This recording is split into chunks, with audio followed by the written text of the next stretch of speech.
Welcome to SRG plus group. आज का हमारा टॉपिक है बीएससी थर्ड ईयर का और एनिमल है डिफाइलोबोर्थियम लैटम। तो ये एनिमल हम आज देखने वाले हैं। इसका क्लासिफिकेशन देख लेते हैं। फाइलम है प्लैटीहेलमिन्थिस, क्लास है सिस्टोडा, ऑर्डर है सूडोफाइलोडी। इसके बाद अगर हम जीनस देखें तो डिफाइलोबोर्थियम है, स्पीशीज इसकी लैटम है। कॉमन नेम इसको हम देखें तो ये फिश टेपवॉर्म या फिर ब्रॉड टेपवॉर्म के नाम से भी जाना जाता है। और इसका स्ट्रक्चर हम देखें तो इसमें मेनली एक स्कॉलेक्स रीजन होता है, जो कि ये देखिए यहाँ पर ये फेस व्यू है इसका स्कॉलेक्स का। इसमें स्कॉलेक्स का व्यू देखेंगे तो आप देखेंगे यहाँ पे स्कॉलेक्स में इसका जो सबसे टॉप मोस्ट जो पोर्शन होता है वो रोस्ट्रम का होता है। उसके बाद 2 लेयर्स ऑफ हुक्स होती हैं। तो 2 रो जो हुक की होती हैं वो उसमें से एक स्मॉल हुक होता है और लार्ज हुक, तो ये दोनों रो अरेंजमेंट होती हैं। इसके नीचे आप देखेंगे तो सकर पोर्शन होता है। तो ये सारी चीज़ें इसके स्कॉलेक्स रीजन में आ गई। अब हम बात करते हैं डिस्ट्रीब्यूशन की। डिस्ट्रीब्यूशन इसका देखें तो ये यूरोपियन कंट्रीज़ में, इटली, स्विट्ज़रलैंड, कुछ जर्मनी के पार्ट्स, जापान, इधर एशिया के कंट्रीज़ में, चाइना, साउथ अमेरिका वगैरह इन सब जगहों पर पाया जाता है। इसके बाद मॉर्फोलॉजी देखें तो ये येलोइश कलर होता है इसका, येलोइश ग्रे कलर, जो कि इसका साइज़ अगर हम देखें तो ये 10 से 30 तक होता है। और इसके जो प्रोग्लॉटिस होते हैं वो लगभग 3000 टू 4000 के अप्रॉक्स होते हैं। लाइफ स्पेन इसका 5 टू 13 ईयर्स होता है। स्कॉलेक्स जो होता है वो एक छोटा सा आलमोंड या स्पून लाइक स्ट्रक्चर होता है। आप स्कॉलेक्स रीजन देखेंगे तो कुछ इस स्ट्रक्चर में रहता है। तो ये सेंटर से डिवाइड होता है, ये इस तरह 2 स्लिट्स में ये डिवाइड हो जाता है। तो ये इसका स्कॉलेक्स रीजन है। और फिर इसके बाद आगे हम बात करें तो 2 to 3 से लेकर 4 तक इसका साइज़ होता है, जो कि 2 स्प्लिट्स में, जो मैंने अभी बताया कि ग्रोव्स में डिवाइडेड होता है। रोस्ट्रियम जो होता है वो हुक उसमें प्रेजेंट होते हैं। और प्लोग्लॉटिस जो होती है, जो पहले भी हम लोग डिस्कस कर चुके हैं कि 3000 टू 4000 नंबर्स में होते हैं, जो कि इनका जो इनकी वाइडनेस होती है वो ज़्यादा होती है एज़ कम्पेयर टू उसके लेंथ की। फिर मैच्योर सेगमेंट जो होते हैं वो 2 to 4 तक होते हैं इंटू साइज़, इंटू 10 to 20 ये दोनों इनका लेंथ ब्रेथ का साइज़ है। और ये फिल होते हैं, ये फिल किससे होते हैं? मेल और फीमेल रिप्रोडक्टिव ऑर्गन से। इसके बाद इसमें हम देखें तो इसमें सीक्वेंसिंग नहीं होती, जैसे कि टीनिया में हम पाई जाती है उसकी सेगमेंट की सीक्वेंसिंग, ऐसा नहीं होता है। इसके बाद मैच्योर प्लेगोरेटिस की बात करें तो इसमें जो मेल रिप्रोडक्टिव ऑर्गन होता है वो लार्ज नंबर ऑफ टेस्टिस उसमें अरेंजमेंट होता है। और वो भी किस साइड में होता है? वो लेटरल फील्ड में उसमें प्रेजेंट होता है। और वास्ट डिफेंस जो है वास्ट डिफेरेंट के साथ यूनाइट होता है, तो यूनाइट होने के बाद ये जो मेल जेनाइटल पोर होता है उसमें ओपन हो जाता है। फीमेल रिप्रोडक्टिव ऑर्गन की बात करें तो ये जो है ओवरी जो होती है इसकी बाइलोब्ड होती है। और यूट्रस में जो होता है वो बहुत ही लार्ज नंबर उसमें यूट्रस उसका थोड़ा लार्जर साइज़ होता है। और ये क्वाइल फॉर्म में प्रेजेंट होते हैं, जो कि क्या करेंगे कि ये क्वाइल फॉर्म में होते हैं तो ये सेक्टर के दोनों सेगमेंट की तरफ प्रेजेंट होते हैं। इसके बाद इसमें 3 जेनाइटल पोर होते हैं, जो कि ओपनिंग इसकी वास्ट डिफरेंट वजाइना और यूट्रस, ये तीनों एक दूसरे से बहुत ही पास पास अटैच होते हैं। और ये वेंट्रल सरफेस पे होते हैं, जो कि मिड लाइन से गुजरती है उस पोर्शन पे प्रेजेंट होते हैं। इसके बाद यूट्राइन की बात करें तो यूट्राइन पोर जो होता है वो सिचुएटेड होता है जेनाइटल पोर के जस्ट पीछे। और जेनाइटल पोर क्या करता है? ये इजली कम्युनिकेशन करने में हेल्पफुल होता है जेनाइटल ओपनिंग से, यानी कि इससे कनेक्टेड होता है। अब इसकी लाइफ साइकिल की बात करें तो लाइफ साइकिल जो होती है वो 3 होस्ट में ये गुजरती है। पहला तो इसमें जो 2 इंटरमीडिएट होस्ट होते हैं वो है, एक तो साइक्लोप्स और दूसरा फिशेस।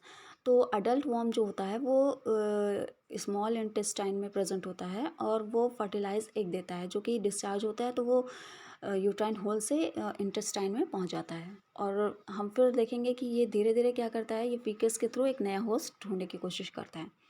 स्ट्रक्चर ऑफ एग्स देखें तो ये ओवल शेप्ड होता है और ओपर्कुलम बाइल स्टेट में उसमें बाइल जो होता है। और 70 से 40 इनका साइज़ होता है। और इसमें मतलब इसमें कंटेन क्या होता है, तो योग ग्रैन्युल्स होते हैं और इमेच्योर एम्ब्रियोज होते हैं। और साथ में इसमें ये एक थिक होता है और कुछ सॉल्ट्स भी इसमें प्रेजेंट होते हैं, जो कि हम कहेंगे ये एग स्टेज जो होती है वो मैन को इन्फेक्टेड नहीं करती है।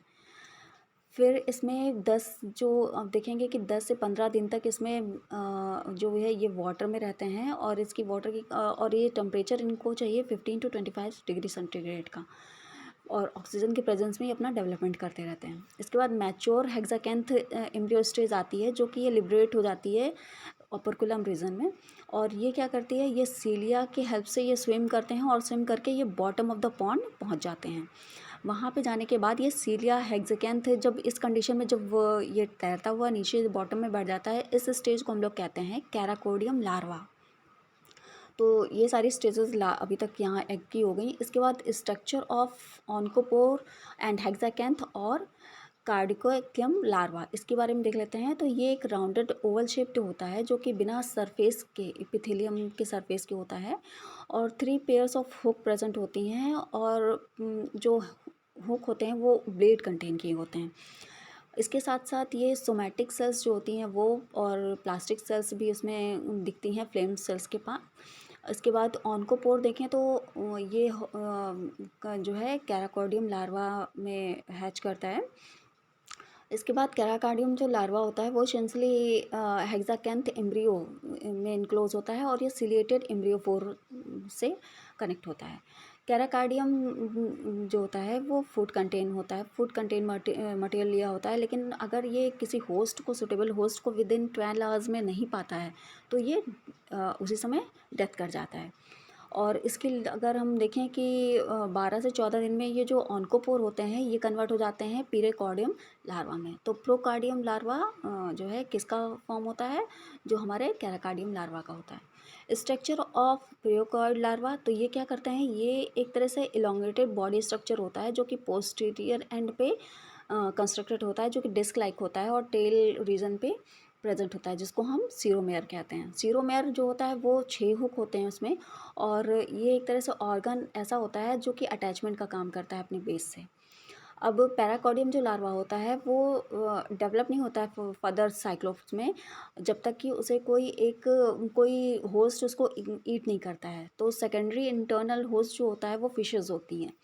तो इन्फेक्शन जो साइक्लोप्स होते हैं वो जब फिश के द्वारा खाए जाते हैं, तो वो जो है उन स्मॉल फिशेस में पहुंच जाते हैं। अब ये बॉडी डाइजेस्ट कर लेती है, एक्शन करती है, डाइजेस्टिव जूस के थ्रू ये पेरिकॉर्डियल लार्वा जो है क्या करते हैं, फिश में लिबरेट हो जाते हैं। यानी कि जो जूस होता है, डाइजेस्टिव जूस होता है फिशेस में, वो उनके बॉडी वॉल को डिजॉल्व कर देता है, और ये इसके लार्वा इसके लिबरेट उसमें रिलीज हो जाते हैं। अब यहाँ पे डेवलपमेंट स्टार्ट होता है, तो ये डेवलपमेंट इस स्टेज को हम कहते हैं जो है प्लूरोकॉर्डिया। इसके बाद हम देखेंगे कि जब ये प्लूरोकॉर्डिया हो गए हैं, तो ये लूजली जो है स्मेयर में डेवलप हो जाते हैं, और ये एंटीरियर रीजन पे कन्वर्ट होने के बाद ये प्लूरोकॉर्डिक स्टेज की एडवांस स्टेज आ जाती है। अब स्ट्रक्चर देख लेते हैं प्लूरोकॉर्डिक लार्वा की। तो ये 2 से 4 लॉन्ग, इनका सेंटीमीटर लॉन्ग जो है पोर्शन होता है, और ये डेवलप करते हैं स्क्वालिक्स रीजन में। जब और साथ ही साथ इसमें हम देखेंगे तो ये एक क्यूटिकल जो होती है इसकी थिकन लेयर की बनी होती है, और ये क्या करते हैं, नर्वस और एक्सक्रीटरी सिस्टम में डेवलप होते हैं। और इसमें लार्वा जो होता है वो यंग फ्लैट वॉर्म टाइप का होता है। लार्वा जो है मल्टीप्लाई करेगा असेक्चुअली फिशेस में, तो फिश के अंदर ये असेक्चुअली मल्टीप्लाई करके अपना नंबर जो है इंक्रीज़ करेगा। इसके बाद यहाँ पर देखें तो स्मॉल फिशेस जो होती हैं वो इन्फेक्टेड होती हैं प्लूरोकॉर्डिक से। तो ये जब स्मॉल फिशेस जब लार्ज फिश के द्वारा खाई जाती हैं, तो ये सारे जो लार्वा होते हैं ये उनमें इंटर कर जाते हैं एज अ होस्ट, उसमें रहने लगते हैं उसके होस्ट बनाकर। उसके बाद लार्वा जो इंटर करता है इनसाइड मसल्स ऑफ लार्ज जो फिशेस होती हैं, उनमें जब मसल्स में इंटर करता है, तो ये जब बड़ी फिशेस के द्वारा खाकर जब किया जाता है इंटर, तो ये वहाँ पे जब डेवलपमेंट हो रहा है, तो ये जो फिशेज होती हैं, जो इन्फेक्टेड फिशेज होती हैं, किसी मैमल्स या किसी ह्यूमन बींग के द्वारा जब खाया जाता है, तो ये जो पैराकॉर्डियल लार्वा होता है ये कन्वर्ट होने लगता है अडल्ट टेपवॉर्म में। तो इस तरह ये कहाँ पे फंक्शन होता है। अब यहाँ पे 5 से 6 वीक जो होती है वो अडल्ट वॉर्म एग्स ले करती है। इसके बाद जो पैराकॉर्डिक लार्वा होता है वो मेटामॉर्फोसिस नहीं करता है एडल्ट वॉर्म में। ये क्या करता है, यहाँ पे माइग्रेट करता रहता है वेरियस मसल्स में बॉडी में, और फिर ये क्या करता है, यहाँ पर स्पोरोजेनेसिस करने लगता है।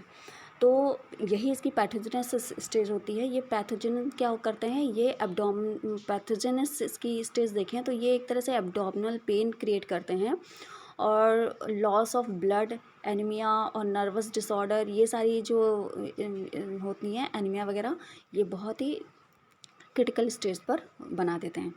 तो डायग्नोसिस इसका देखें तो ये न्यूमरस तरह के, हम अगर जो इसको टेस्ट करने का तरीका देखें तो ये स्टूल्स में हम लोग इसको उसके थ्रू हम लोग इसको टेस्ट करके जो है पता कर सकते हैं। ट्रीटमेंट इसका ये है कि एंटी हेलमेंटिक ड्रग्स जो होती हैं, या निकोलमाइड और डाइक्लोरोफिनाइल CCl4 और बेंजाक्विंटोल, ये सारी जो ड्रग्स हैं इनके ट्रीटमेंट में इस्तेमाल की जाती हैं। और प्रिवेंशन तो यही है कि मतलब क्लियर वाटर वगैरह, या जो अनहाइजेनिक कंडीशंस होती हैं फिर, या रॉ फिश खाने की कंडीशंस होती हैं, ये सारी अवॉइड करनी चाहिए।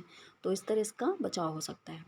तो ये सारा रहा आज का हमारा टॉपिक। अब मिलते हैं अपने नेक्स्ट टॉपिक में।